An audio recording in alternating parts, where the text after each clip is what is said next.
আজকে হিন্দুস্তানের ভিতরে বাবরি মসজিদ 30 বছর 36 বছর আগে বাবরি মসজিদ এই হিন্দু রাজ্যে আইসা, এই যে নরেন্দ্র মোদী আইসা এই জায়গায় হিন্দুরা আইসা ওই মসজিদটাকে ভাঙ্গা দিল। আর মসজিদটাকে বাবরি মসজিদ ভাঙ্গা দেওয়ার পরে 400 বছরের ইতিহাস মুসলমানদের কলিজায় আঘাত দিছে।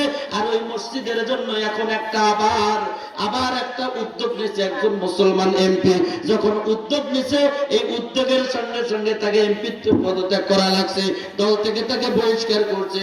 কিন্তু উনি এমন পাক্কা ইমানদার, আল্লাহ পাক দেখাইয়া দেয় ও মুসলমানেরা, যুগে যুগে এমন মানুষ আসবে, এমন মানুষ আসবে খলিফা ওমরের মতন মুজাহিদ দুনিয়া শেষ না হওয়া পর্যন্ত যুগে যুগে আমার আল্লাহ পাক রব্বুল আলামিন পৃথিবীকে জাগিয়ে তুলবার জন্য, জাগ্রত রাখার জন্য ওমরের মতন ওমর আল্লাহ পাক দুনিয়ার ভিতরে পাঠায় দেবে। যেরকম ঠিক কিনা?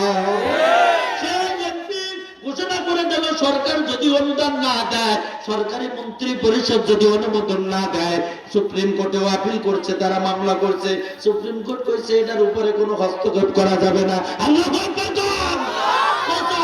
মুসলমান মসজিদ বানাইবে, ওদের কলজার উপরে বহুত আঘাত দিচ্ছে, এটার উপরে হস্তক্ষেপ করা যাবে না।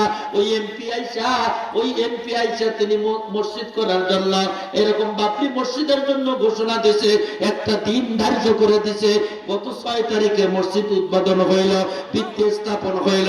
এই জায়গার ভিতরে আজকে খবর শুনলাম বাবরি মসজিদের জন্য যত ইট লাগবে, যত হাজার, যত কর্মচারীর বেতন লাগবে, যে একটা স্ট্রাকচার করছে, যে একটা প্ল্যান করছে, যত রড লাগবে ওই জায়গায় হিসাব দিচ্ছে সাংবাদিকরা দাঁড়াইয়া, এমপির সাথে দাঁড়াইয়া, তার সাথে যত মানুষ যোগাযোগ করছে, এই যোগাযোগ যত মানুষ টাকা পাঠাইছে, যত মানুষ রড পাঠাইছে, যত মানুষ সিমেন্ট পাঠাইছে, যত মানুষ ইট পাঠাইছে, এই ইট আর সিমেন্ট আর বালু আর টাকা দিয়া ওই রকম 10টা বাবরি মসজিদ করা যাইবে।